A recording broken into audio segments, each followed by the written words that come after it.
The best AI tools for beginners are the ones you can use on day one. No coding, no setup, no steep learning curve.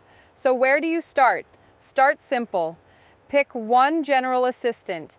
Claude is great for writing, summarizing, and thinking through decisions.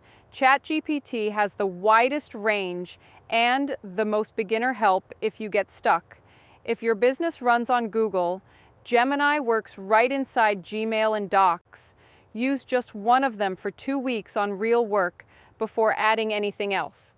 The mistake most people make is trialing 5 tools at once and learning nothing. After 2 weeks, reach for a specialist. Canva for visuals, Otter for meeting notes, Notion AI inside your workspace. The good news? Every one of these has a free tier, so you can prove the value before you pay a cent. So that's really all AI tools for beginners require. Pick one, use it this week, and keep it simple. The full collection is over at aiprostudios.com.